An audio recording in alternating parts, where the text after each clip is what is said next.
estudando o Livro dos Médiuns, um estudo sequencial da obra O Livro dos Médiuns de Allan Kardec. Essa é a nossa forma de transmitir esperança, conhecimento e alegria.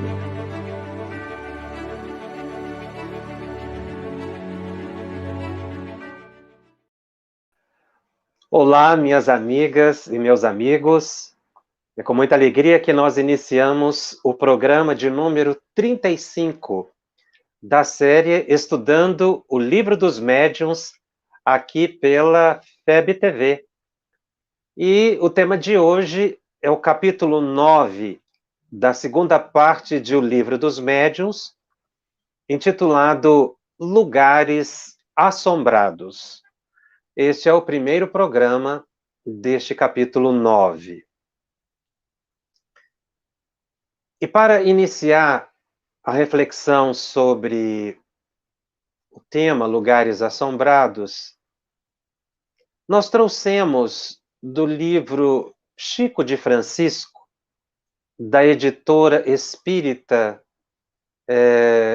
União, um fato muito interessante da experiência mediúnica de Chico Xavier. O capítulo é intitulado O Culto do Evangelho no Lar. O biógrafo de Chico narra da seguinte forma: um casal amigo de Chico ia começar a fazer o culto do Evangelho no lar. E foram informados de que, se perseverassem com fé, quando fizesse 6 anos, Jesus lhes enviaria um presente. Quando completou o 6º ano, estavam ansiosos à espera do presente. Terminaram o culto e ficaram esperando até a meia-noite, mas nada acontecia. No dia seguinte, quando acordaram, descobriram que estranhos haviam entrado em sua casa, levando, entre outras coisas, um valiosíssimo e histórico diamante. Um pouco descrentes e decepcionados, foram até Chico Xavier. A resposta de Chico não poderia ser mais lúcida. Mas o presente, disse Chico Xavier, era exatamente este. O valor daquele diamante era incalculável. E houve tantos crimes e tantos suicídios por causa dele, que vocês estavam com quase 100 de obsessores dentro do lar. Muitos foram doutrinados e esclarecidos com o culto, mas 28 estavam irredutíveis. E o único jeito de retirá-los de lá foi fazer com que o diamante fosse embora. E eles foram atrás da joia. Esse fato é muito interessante. Espíritos ligados à joia, a um objeto. Centenas envolvidos em dramas que se sucederam ao longo de várias reencarnações. No ideário popular, na cultura dos povos, nós temos informações semelhantes. Muitos objetos considerados mal-assombrados, de mau agouro, que traziam ou que trairiam, se estivessem dentro de casa, maus presságios, péssimas vibrações. Ao que parece, essas histórias não eram destituídas de um fundo de verdade. Aliás, foi o que sempre Allan Kardec buscou fazer: desmistificar os contos populares, verificar a possibilidade da ocorrência do fenômeno e extrair dali a verdade e o esclarecimento. Esse fato de Chico realmente impressiona. 6 anos de culto do Evangelho no lar e 28 espíritos que insistiram em permanecer ligados àquela joia. Quando a joia saiu de casa, os espíritos foram com ela. Kardec trata exatamente desse tema no capítulo 9 de O Livro dos Médiuns, quando ele fala de lugares assombrados. No item 132 de O Livro dos Médiuns, Allan Kardec narra da seguinte forma: as manifestações espontâneas em todos os tempos se hão produzido, e a persistência de alguns espíritos em darem mostras ostensivas de sua presença em certas localidades constituem a fonte de origem da crença na existência de lugares mal assombrados. As respostas que se seguem foram dadas às perguntas feitas sobre este assunto. Então, Allan Kardec vai agora desenvolver uma série de perguntas para tentar identificar se no âmbito, no meio de certas crenças ou ditos de que alguns lugares são efetivamente assombrados ou objetos são assombrados, ele faz uma entrevista com os espíritos superiores e colhe importantes informações sobre esse tema. A primeira pergunta é muito importante e interessante. Indaga Allan Kardec: os espíritos se apegam unicamente às pessoas ou também às coisas? Na pergunta, nós já temos 3 elementos de reflexão muito importantes para o perfeito entendimento do propósito desse capítulo. Primeiro é que Kardec começa dizendo: os espíritos se apegam. Há de se indagar: quem são os espíritos? A quem ele está se referindo? Já comentamos outras vezes, e é sempre bom reafirmar, que todas as vezes que lermos a palavra espíritos ou a referência aos espíritos, ou como inicia a pergunta, os espíritos, nessa altura do nosso estudo, nós já não podemos ter mais aquela visão de que estamos falando de terceiros, de seres que não se ligam ou não têm nenhuma relação conosco. Algo exterior. Os espíritos, eles. Mas, na verdade, nós somos esses espíritos. E esse é o propósito de todo o Livro dos Médiuns e dessa pergunta. Quando Allan Kardec indaga os espíritos, nós poderemos colocar assim: nós, os espíritos, depois que desencarnamos, apegamos unicamente às pessoas ou também às coisas? Então, essa visão mais ampla do estudo é muito importante para nós absorvermos a essência espiritual dos conceitos aqui trazidos por Allan Kardec e conseguirmos relacionar esses conceitos com o nosso cotidiano. Porque enquanto nós estivermos falando de mediunidade, estudando o livro dos médiuns com o olhar para o exterior, como se fosse algo que não se vinculasse a nós, nós erramos. Então a gente erra quando diz os espíritos e nos excluímos. Nós erramos quando dizemos os médiuns e nos excluímos. É isso que precisa mudar no nosso ângulo de percepção e que é necessário que se dissemine para nós desmistificarmos a prática mediúnica como algo exclusivo de pessoas, algumas pessoas, ligadas exclusivamente a fenômenos, ou eles, os espíritos. A gente fala muito, os espíritos no mundo espiritual, como se fosse algo muito distante de nós. É uma maneira de expressar que, na verdade, nos afasta do sentido real do estudo.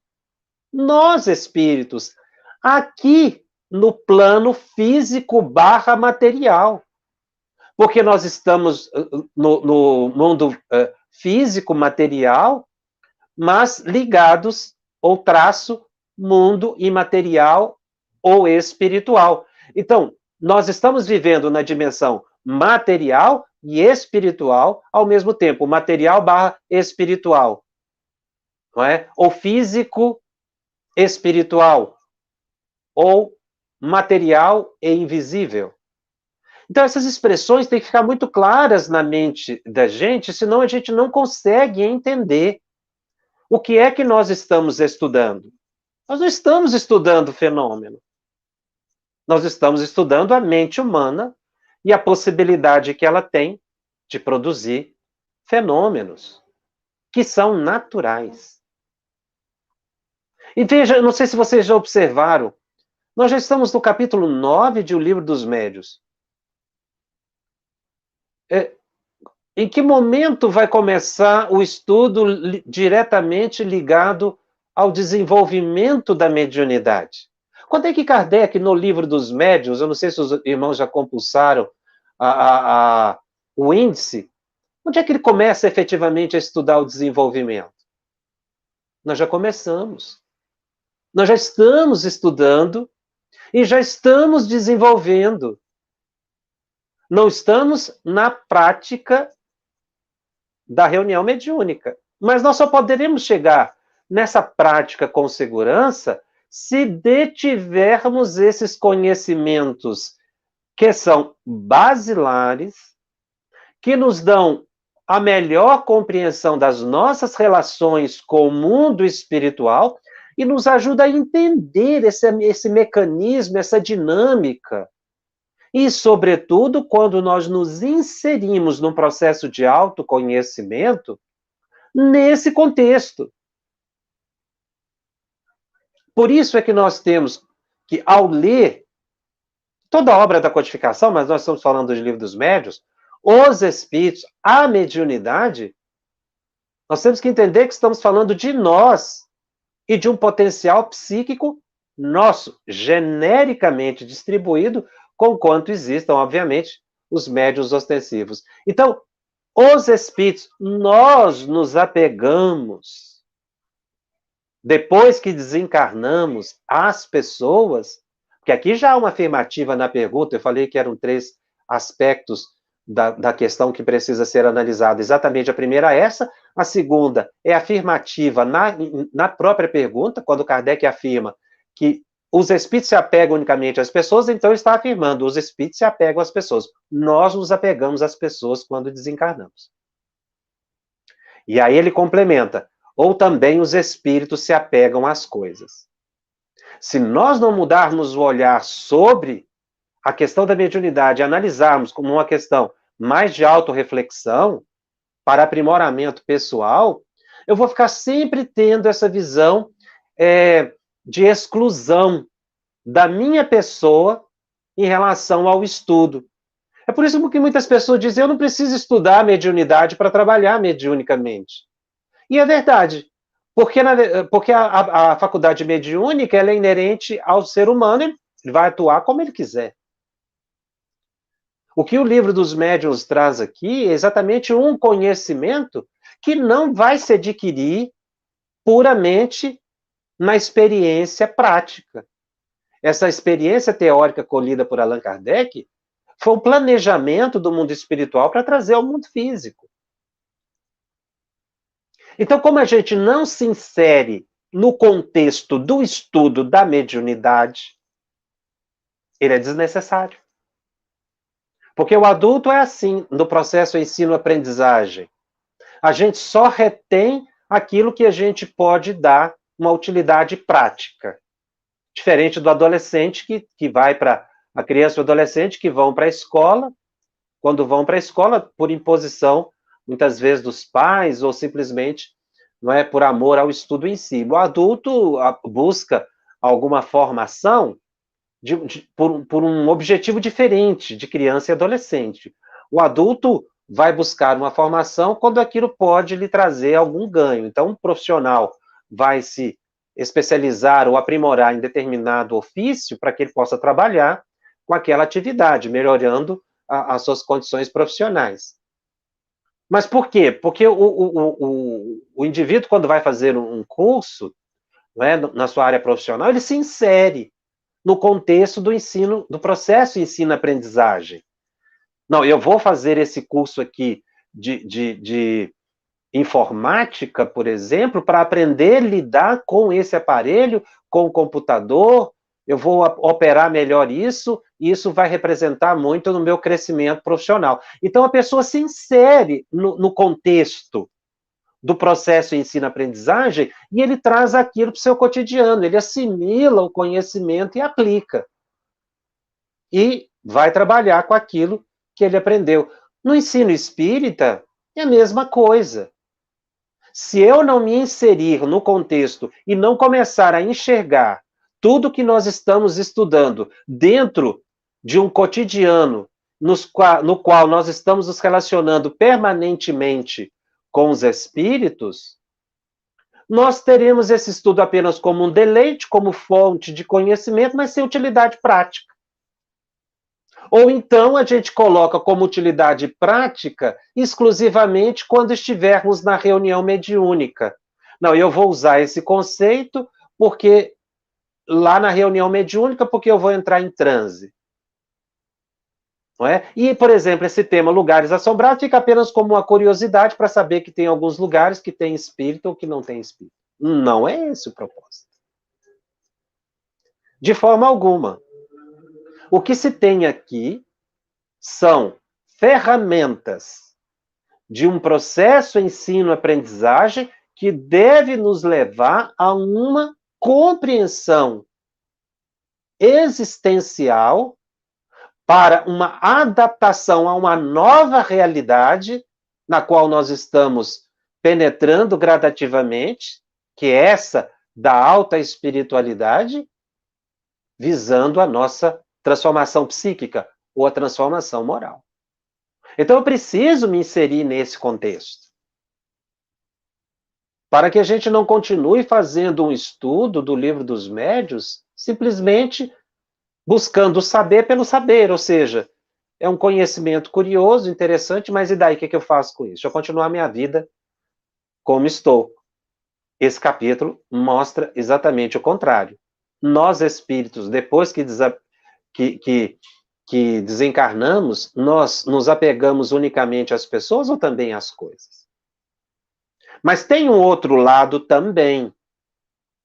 Aqui explica, nessa pergunta e resposta que nós vamos ver, que nós estamos atraindo ou rodeado por espíritos, e aí sim, eu tenho um olhar para o exterior, mas esses espíritos são pessoas que estão sendo atraídos, muitas vezes por mim, e passam a conviver comigo dentro de casa, me influenciando positivo ou negativamente e podendo, inclusive, alterar a dinâmica da minha vida. Então, é um estudo de vida. O estudo espírita precisa se transformar naquilo que se chama o bem da vida.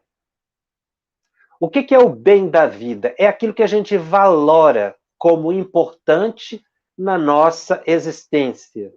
É o bem da vida. É algo, no caso, um conhecimento de natureza imaterial que tem profunda repercussão na minha existência, na minha evolução.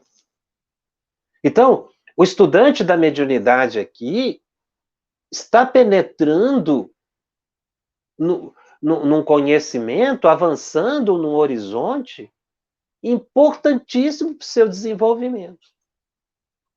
Quem não estuda está alheio, e aí se surpreende.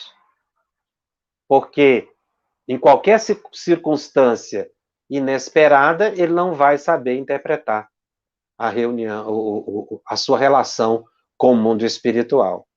Inclusive os dirigentes de reunião mediúnica, sem nenhuma crítica, mas apenas fazendo uma reflexão, muitos não aceitam o estudo do Livro dos Médiuns, não aceitam o estudo espírita para os seus grupos, ou acham isso desnecessário. Muitos grupos pensam assim.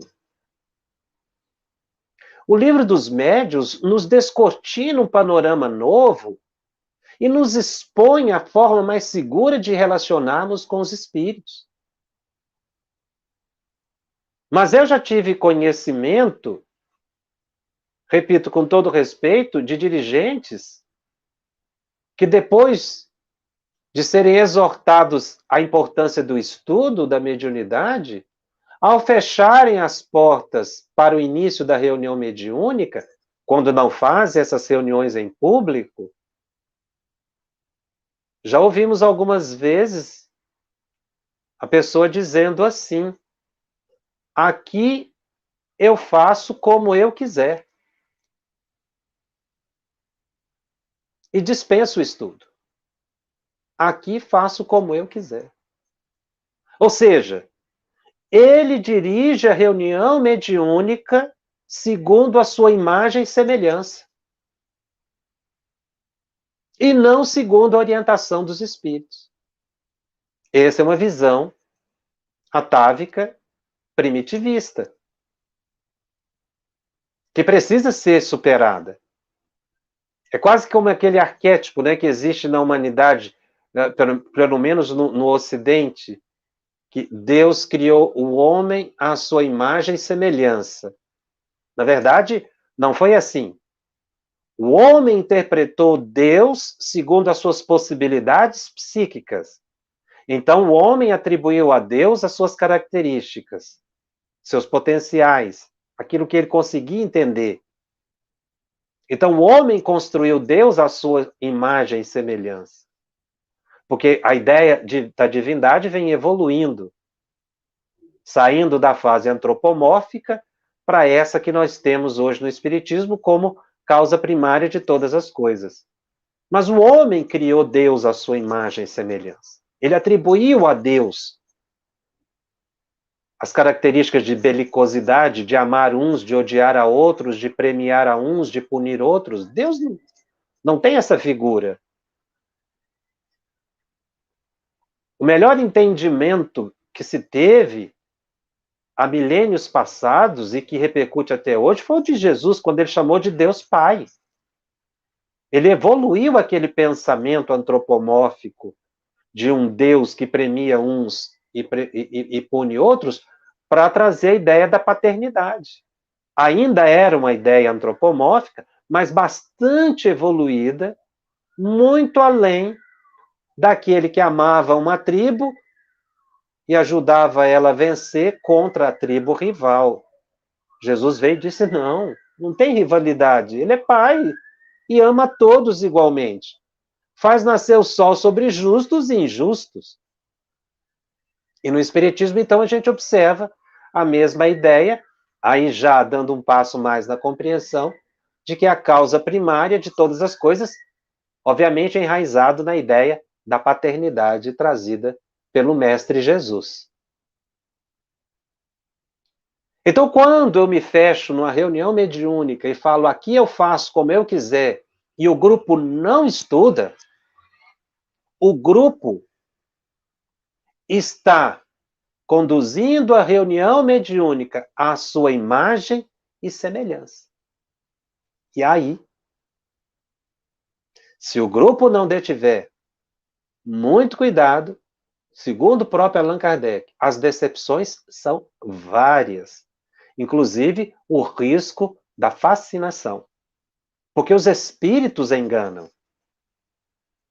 Nós temos espíritos inimigos, e qual de nós pode dizer que é tão evoluído assim que consegue se livrar de uma perseguição obsessiva? Não é?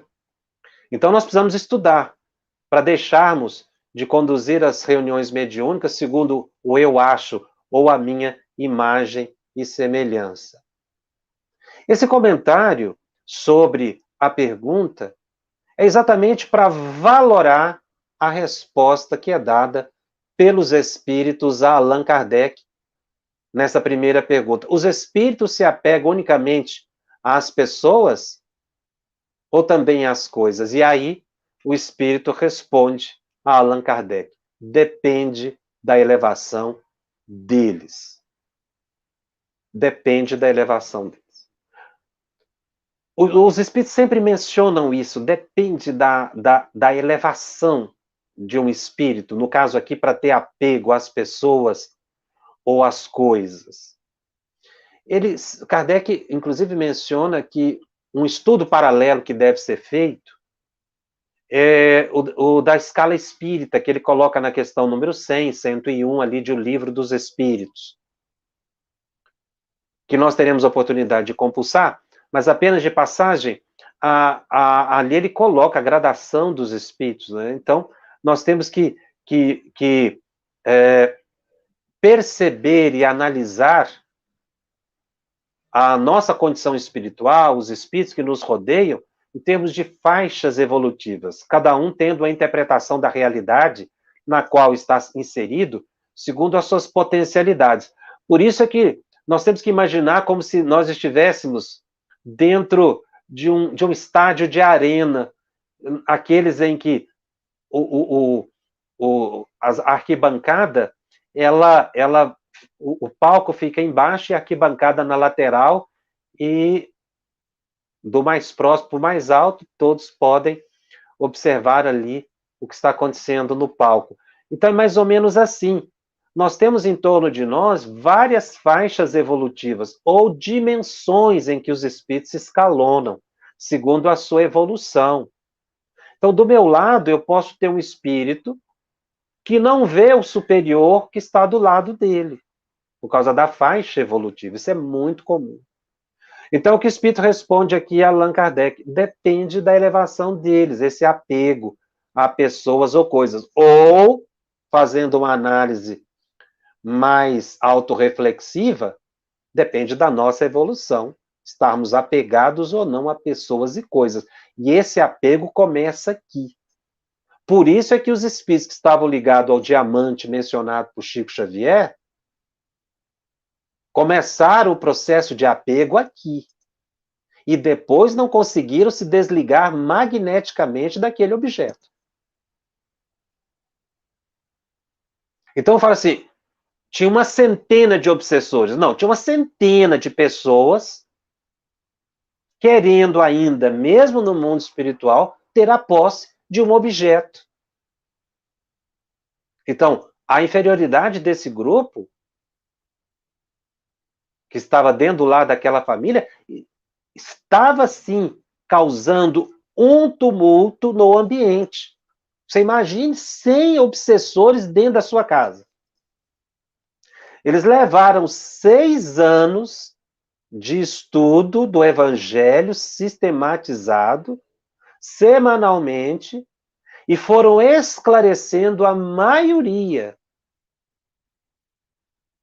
Eu acho essa informação importante, inclusive nesse período que nós estamos enfrentando de pandemia, em que muitas pessoas pensam que os espíritos não estão trabalhando porque estamos em suspensão das reuniões mediúnicas presenciais. Esse fato narrado por Chico mostra que a desobsessão pode ocorrer, e a maioria ocorre da forma que foi explicada, pelo estudo do Evangelho, porque com o estudo do Evangelho daquele casal, não só eles modificaram o próprio pensamento, como eles foram esclarecendo e aqueles espíritos foram entendendo que não compensava ficar ligado a um objeto material. Muitos, talvez, no início, nem sabiam que estavam desencarnados. E ao longo de 6 anos de estudo, eles foram se esclarecendo. E espontaneamente saíram do lar daquelas pessoas. Isso mostra o valor da oração, isso aumenta a nossa fé.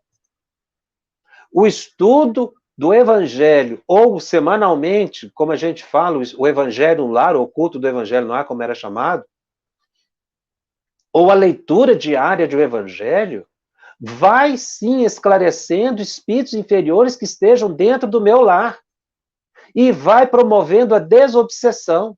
Então, nesse período de pandemia, de isolamento social, em qualquer período que nós estejamos impedidos de reunião mediúnica, não só nessa questão pandêmica, porque outros episódios muitas vezes acontecem, a gente não poder ir, o estudo do Evangelho está, sim, promovendo a desobsessão. E essa é a verdadeira desobsessão, porque o Espírito também está estudando. Então, houve aí uma libertação pelo conhecimento. E veja que nenhum espírito desse quase 100 foram expulsos da casa daquela família. Que é essa cultura do expulsar espírito, né, do tirar espírito, obrigatoriamente. Olha, eles estavam atraídos ali por algo que eles tinham interesse, que era uma joia.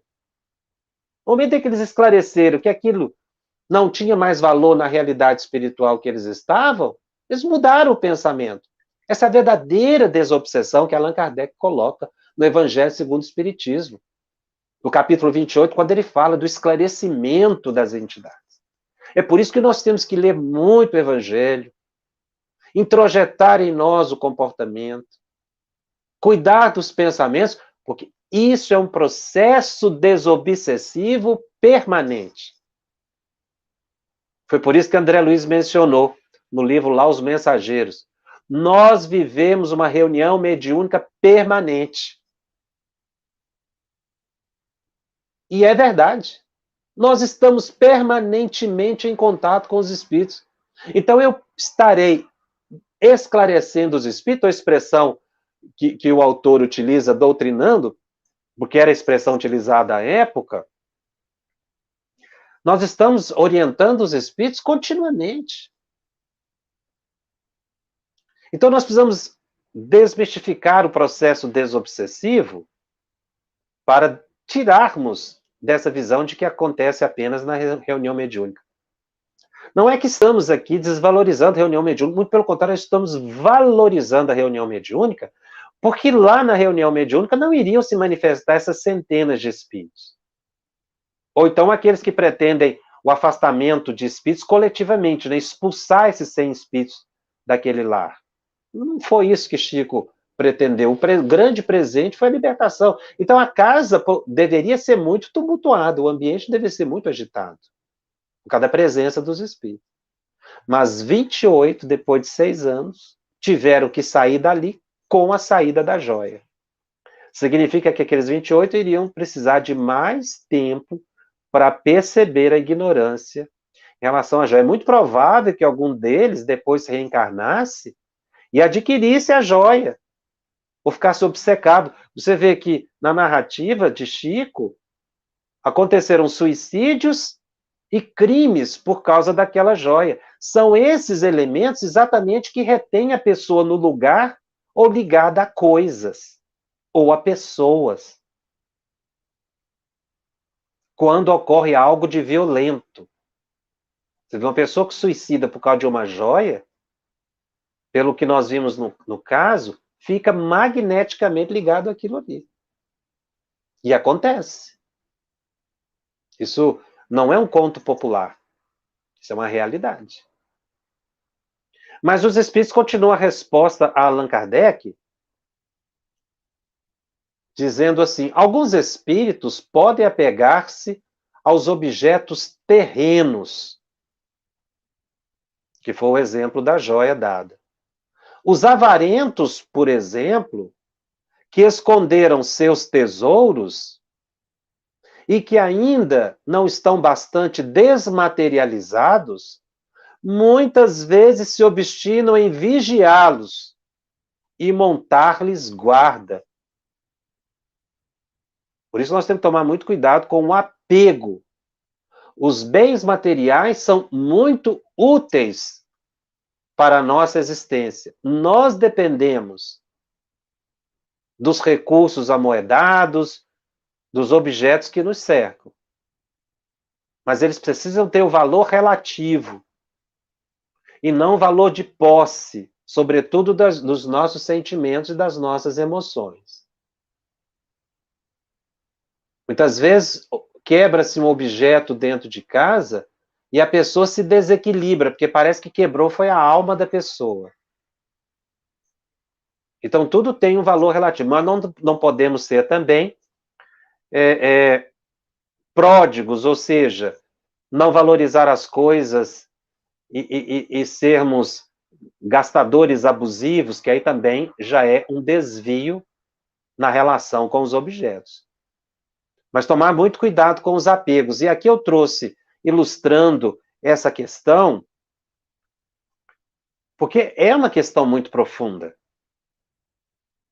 E que tem vários desdobramentos, essa resposta que os espíritos dão. Eles confirmam que realmente os espíritos se apegam às coisas e às pessoas. E eu trouxe 2 exemplos da literatura mediúnica que mostram exatamente o que Kardec está pontuando. Por isso é que nós precisamos estudar o livro dos médiuns com livros que interpretam, porque a resposta que os espíritos dão, e o que Allan Kardec anotou no livro, é uma ideia síntese, significando que ela comporta inúmeros desdobramentos na realidade. Se você ficar apenas com a ideia síntese e ler o que está escrito no livro, não relacionar com o cotidiano, ou ficar apenas apegado à letra, não se entende o sentido maior do que Allan Kardec está querendo trazer. Porque às vezes a gente estuda dessa forma. Os espíritos se apegam unicamente às pessoas ou às coisas? Depende da evolução deles. Alguns espíritos podem apegar-se a objetos terrenos. Os avarentos, por exemplo, esconderam seus tesouros e que ainda não estão bastante desmaterializados. Muitas vezes se obstinam em vigiá-los e montar-lhes guarda. Pronto, terminei. Passo para outra questão. Não é assim. Eu preciso refletir. Porque isso aqui está falando de mim. Quando eu coloco o avarento lá na frente, longe de mim, eu também não me contextualizei dentro do processo.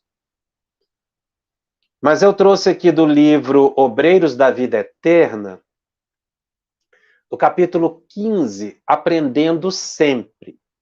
Esse livro, meus amigos e minhas amigas, é um livro muito importante dentro da literatura mediúnica, porque aqui André Luiz, através de Chico Xavier, estuda 5 casos de desencarnação.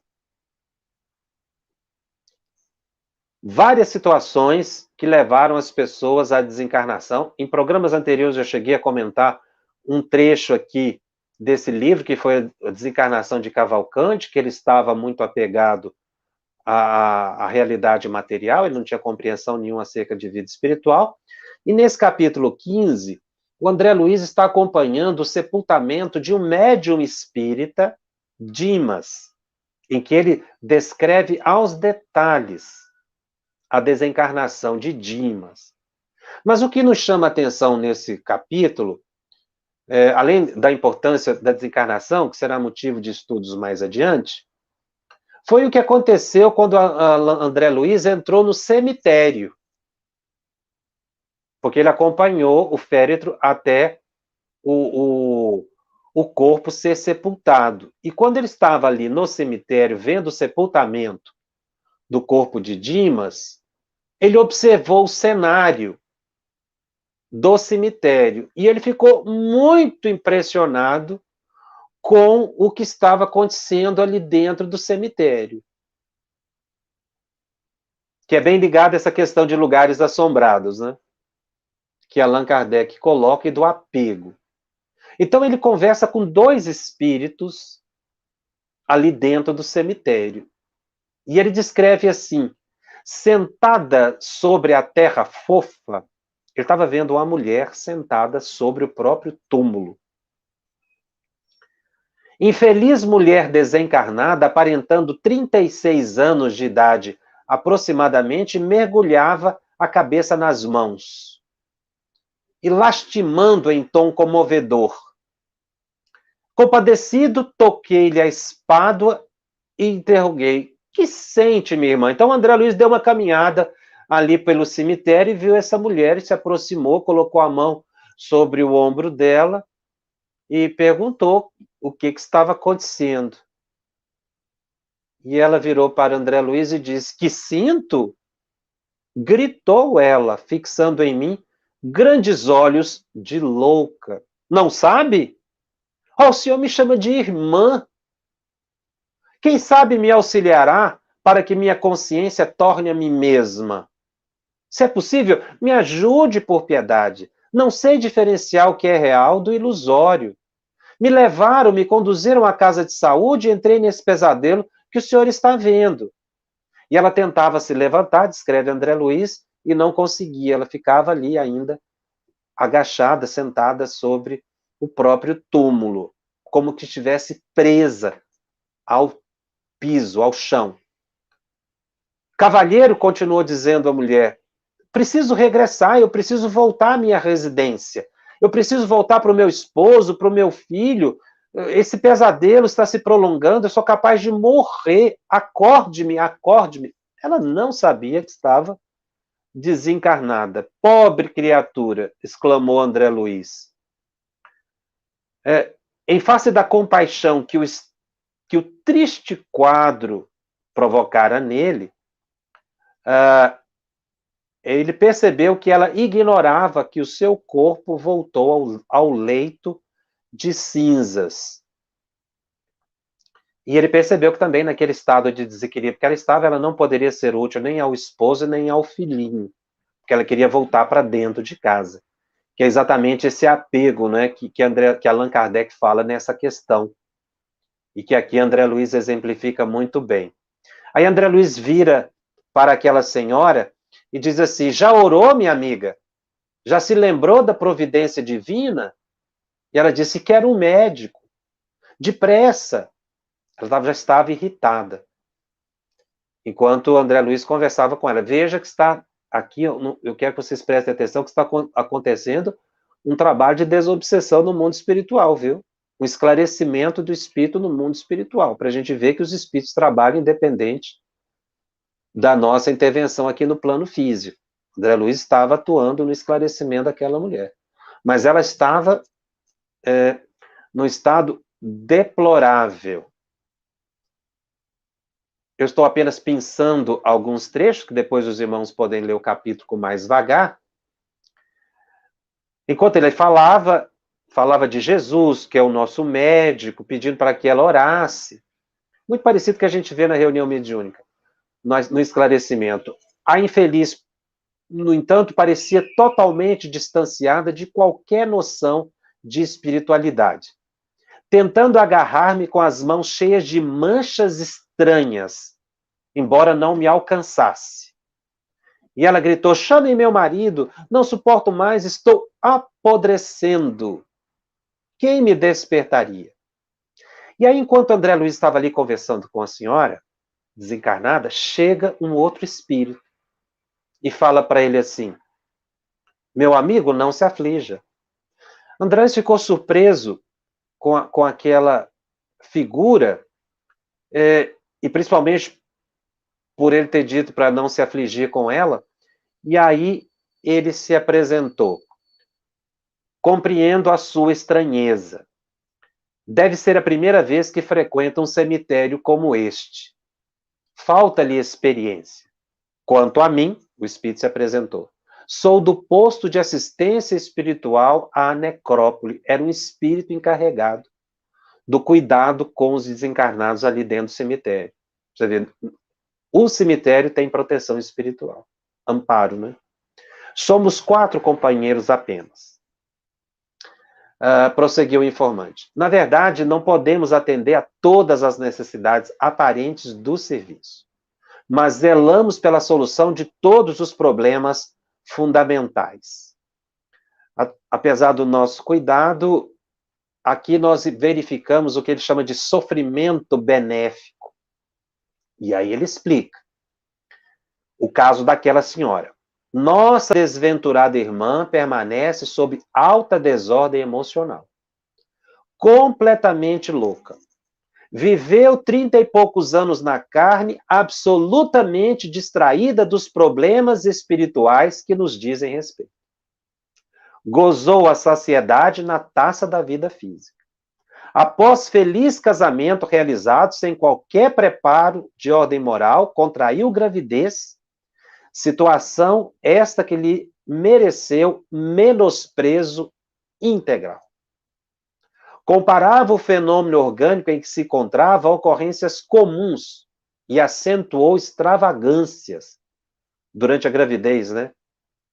Demonstrando uma falsa superioridade, precipitou-se em condições fatais. E aí foi que veio o parto, um parto difícil, veio a infecção, a febre, e ela acabou desencarnando.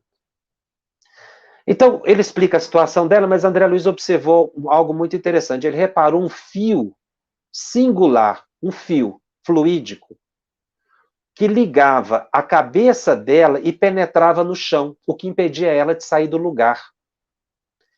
É o fio de luz prateada, só que aquele fio que estava na cabeça dela não tinha a luminosidade, porque ela estava desencarnada. Quando a pessoa está encarnada, fica um fio, eles chamam de fio de luz prateada, porque tem essa tonalidade de luz, né, prateada que liga o espírito ao corpo.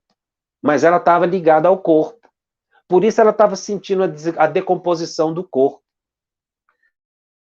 André Luiz pergunta se eles não poderiam desatar aquele fio para ela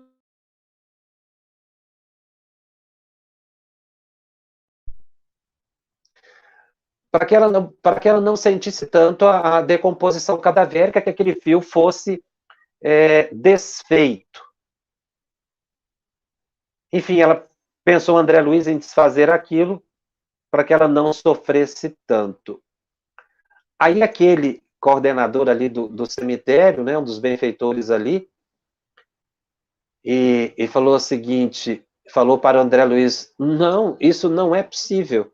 Nós não temos autorização para isso. E André Luiz insistiu, será que não está na hora da gente, então, fazer isso? Aí o Espírito explica para o André Luiz. Se desatarmos a algema benéfica, ela regressaria intempestiva à residência que ela abandonou, como possessa de revolta, e destruiria o que encontrasse. Ela voltaria para dentro de casa feita uma fera. Não tenho direito, como mãe infiel ao dever, de flagelar com a sua paixão desvairada o corpinho tenro do filho pequenino e, como esposa desatenta às obrigações, não pode perturbar o serviço de recomposição psíquica do companheiro honesto que lhe ofereceu no mundo o que possuía de melhor. Ela voltaria para casa como grande obsessora. Ela estava tentando voltar para o lugar. E ela estava impedida pelo fio de prata que não se desfez. Então ela estava sentindo a decomposição cadavérica. Olha que sofrimento que aquela mulher estava passando. É da lei natural que o lavrador colhe de conformidade com a sua semeadura. Quando acalmarem as paixões vulcânicas que a consomem, e ela humilhar o coração voluntarioso, de modo a respeitar a paz dos entes amados que deixou no mundo, então ela será libertada. E fecha André Luiz, a lição é dura, mas lógica. O segundo caso foi de um velhote, ele usa a seguinte expressão, um senhor desencarnado, que estava de cócoras também sobre o próprio túmulo ali dentro do cemitério. E aí aquele orientador do cemitério, um dos responsáveis ali, convidou André Luiz para chegar perto. Escute-o, disse. E aí ele começou a observar aquele senhor que estava sobre o túmulo. Ai, meu Deus, dizia o desencarnado, quem me guardará o dinheiro? Quem me guardará o dinheiro? E quando observou que André Luiz e o outro estavam chegando, ele disse, quem são? Querem me roubar? Socorram-me! Começou a gritar, socorram-me! E André Luiz tentou, sem sucesso, conversar com ele, dar alguma consolação, mas ele não ouvia. Foi o que o Espírito disse a ele, não ouve. A mente dele está cheia das imagens de moedas, letras, cédulas e cifrões. Vai demorar-se bastante na presente situação. Como vê, não podemos facilitar-lhe a retirada, porque seria um castigo para os herdeiros que ele perturbaria continuamente.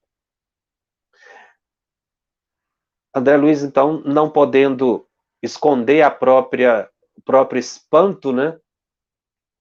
Aquele orientador lá do cemitério disse assim, não há motivo para tanto assombro. Estamos diante de infelizes, aos quais não falecem proteção e esperança. Então estavam ali naquela condição, mas não faltava a eles proteção nem esperança. E aí ele fala algo muito sério, porque existem outros tão furiosos e perversos que do fundo escuro do sepulcro se precipitam nos tenebrosos despenhadeiros das esferas subcrostais. Então eles afundam ainda mais nessa região que André Luiz chama de região subcrostais, subcrosta, né? Crosta terrestre. E aí ele fecha. Esse é o estado deplorável de suas consciências, atraídas para trevas pesadas criadas por eles mesmos. Então, na verdade, não é uma punição divina, não é um inferno permanente, são as pessoas apegadas, desatentas às realidades espirituais que viveram a vida de prazer em prazer. Nem uma prece faziam, não vão aprender a orar depois que desencarnaram. Preocupado com os bens materiais, podem se tornar obsessores dos próprios herdeiros. Veja que aqui André Luiz dá exemplo de dois que foram impedidos. Mas Kardec, na questão número 1 do item que nós estamos estudando, que é o item 132, diz que nem todos ficam impedidos. Porque os avarentos vão voltar para junto dos seus tesouros. E onde está o seu tesouro, aí está o seu coração. Por isso é que eu mencionei no início, nós não podemos nos excluir do processo ensino-aprendizagem espírita. Nós estamos inseridos. No caso desses dois espíritos, lá do livro Obreiros da Vida Eterna, a família foi poupada da obsessão deles. Mas em muitos casos, esses espíritos conseguem voltar para dentro de casa, como foi o caso da joia narrada por Chico Xavier. Esses 100 espíritos conseguiram ficar junto da joia, o que Kardec disse aqui. André Luiz dá um outro exemplo, que muitos são impedidos pelo cordão fluídico que liga a cabeça ao corpo, que quando encarnado é o cordão de prata, e depois que desencarna ele perde a luminosidade, mas se não for rompido pelos espíritos superiores, a pessoa fica ligada, é por isso que ela sente a decomposição cadavérica. Olha que o fio da cabeça daquela mulher penetrava o chão, penetrava a terra ligada ao corpo que estava debaixo dos pés dela. É um sofrimento terrível. Mas isso é resultado das nossas consciências. É o resultado de nossas consciências. E aquele casal do início do nosso programa, que estava ali com aquela joia dentro de casa, se teve condições de comprar aquela joia, é porque eles também estavam ligados àquela joia, tá? Nada é por acaso. Eles também aprenderam com a lição de Chico Xavier a importância do desapego àquela joia. Uma fortuna que seria para eles, obviamente, uma aposentadoria, não é? Uma garantia de futuro. Mas lhes foi retirado, porque houve um ganho maior. Eles mereceram se desprender daquele estado obsessivo nos quais estavam envolvidos. Veja que é uma questão só, mas quanto desdobramento nos permite. É assim que se estuda Espiritismo, buscando ter uma visão ampla do tema, contextualizada no cotidiano. E muito útil. Nos ensinou aqui a orar cotidianamente, porque com isso promovemos a desobsessão nossa e dos espíritos. E nos ensinou que não devemos nos apegar nem a coisas, nem a objetos, nem a pessoas e nem a lugares. O estudo vai continuar no próximo programa, porque é um capítulo muito importante, tem informações preciosíssimas, tá? Nesse Lugares Assombrados. Vamos ver se tem alguma pergunta aqui. Tem muitas perguntas, o nosso Telegram já está aberto às questões. A Luciana pergunta, se houver espírito apegado a uma casa, quando uma pessoa ou família vai morar naquela casa, podem ser influenciadas ou ver e sentir a presença desse espírito? Perfeitamente. Porque o espírito vai estar influenciando o lugar. Quem for morar ali vai sentir o ambiente tenso. Conforme a sensibilidade da pessoa, sente, inclusive, com muita intensidade. E aí, o que fazer? O que Chico orientou, né? Aquela família. Estudo do Evangelho dentro de casa, para ir esclarecendo esse tipo de espírito. Mas a pessoa que muda vai sentir sim. A Raquel nos cumprimenta, boa noite. O nosso mentor, o anjo de guarda, ele é o mesmo desde o nosso reencarne até o desencarne? Ou para a sua evolução na sua jornada temos outro mentor? Olha, a informação que a gente tem é que o mentor continua conosco até a desencarnação. Se ele tiver que sair, se afastar, é colocado um outro espírito com a mesma responsabilidade. A Gisela nos pergunta, Jacobson, eu posso dizer que a obsessão é apenas uma técnica e não necessariamente é negativa? Não, a palavra obsessão é usada sempre no sentido negativo, porque espírito evoluído não obsidia, porque a obsessão é o domínio psíquico, e espírito superior não domina psiquicamente. Ele sugere, orienta, mas respeita o livre-arbítrio da pessoa. O obsessor não respeita o livre-arbítrio o obsessor não respeita o livre-arbítrio da pessoa que ele persegue, tá? Então, Allan Kardec deixa muito claro, a palavra obsessão é sempre no sentido de perseguição e, como você disse, num sentido negativo, nunca positivo. Não há obsessão de espírito superior. Gil Gilberto, por que a espiritualidade não intuiu a vender o diamante? Intuiu, Gil, só que através de Chico, né? Porque o casal não tinha condição. Por isso que eu falei que esse casal provavelmente estava ligado à joia, tá? Porque eles também estavam com ela guardada ali no cofre, não é? Obviamente. Então eles tinham uma ligação com aquela joia, até porque eles queriam ela. Naturalmente se entende que é para garantia de futuro. Então eles nunca teriam a intuição para vender o diamante. Eles nem imaginavam que esses espíritos estavam lá dentro. E veja a sabedoria de Chico. Ele não disse para aquela família, daqui 6 anos, sua casa está cheia de obsessor. E tem muito médio vidente que é descuidado e fala isso. Estou vendo, tem 100 obsessores na sua casa. Tem uma joia lá, desfaça-se da joia.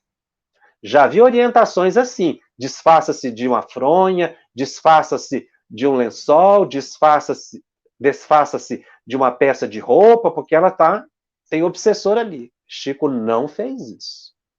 O que Chico fez? Leia o Evangelho. Porque foi um trabalho de caridade com os espíritos e houve a desobsessão. Porque o casal também precisava se libertar. Então, tomar muito cuidado com essas orientações. O Chico ensina isso também. Como orientar? Ele falou, vocês vão ganhar um presente. E foi o que aconteceu. Bom, estamos chegando ao final do nosso programa. E aí, uma notícia: o nosso estudo vai ter uma pausa, tá? Agora, em julho, nós vamos retornar dia 3 de agosto. Eu aguardo você no dia 3 de agosto. Até lá, continue acompanhando os nossos estudos. Eles estão disponíveis também em podcast no canal da FEB TV, no Spotify e nas demais plataformas de áudio streaming. Os nossos encontros semanais, eles ficam gravados e disponíveis gratuitamente. Divulgue e compartilhe para aqueles que não puderam assistir ao vivo. E se você tem dúvidas acerca da mediunidade ou gostaria de ficar atento à programação da FEB TV, acesse o nosso grupo no Telegram, @FebTV_médios, coloque a sua pergunta lá, teremos o maior prazer em responder. E encontre todos os programas que já foram gravados até hoje no site da FEB, febtv.com.br/médiuns. Você vai encontrar todos os programas e também as perguntas que já foram respondidas no Telegram. Tem uma centena de respostas lá, as mais interessantes. Finalmente, seja você também um padrinho da FEB TV. Ajude a manter este e outros programas no ar, acessando febtv.com.br. E eu te aguardo em agosto, no dia 3, às 20 horas, para continuarmos o estudo de O Livro dos Médiuns. Um abraço carinhoso a todos. Muito obrigado, até lá. Estudando o Livro dos Médiuns. Um estudo sequencial da obra O Livro dos Médiuns de Allan Kardec. Essa é a nossa forma de transmitir esperança, conhecimento e alegria.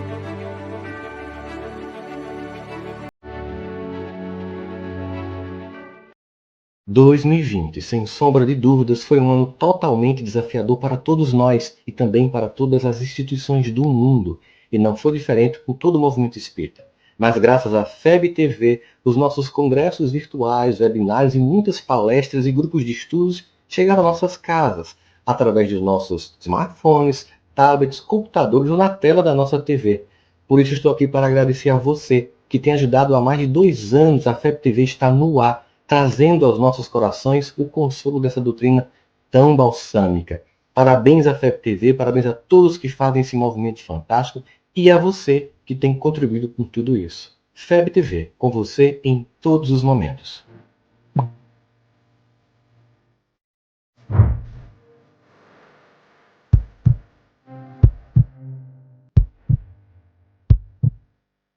Conheça a Federação Espírita Brasileira, que busca mostrar quem ela é. O trabalho realizado por meio desta instituição centenária, trazendo você para dentro da nossa casa. Como surgiu a Federação Espírita Brasileira? De Augusto Elias, o seu fundador, aos dias de hoje, o que ocorreu? Quem foram e quem são os vultos que fizeram e fazem parte desta história?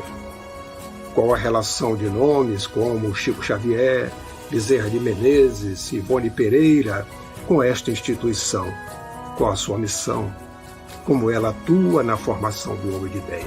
Apresentaremos a Federação Espírita Brasileira em formato dinâmico com vídeos, depoimentos, postagens históricas, áudios.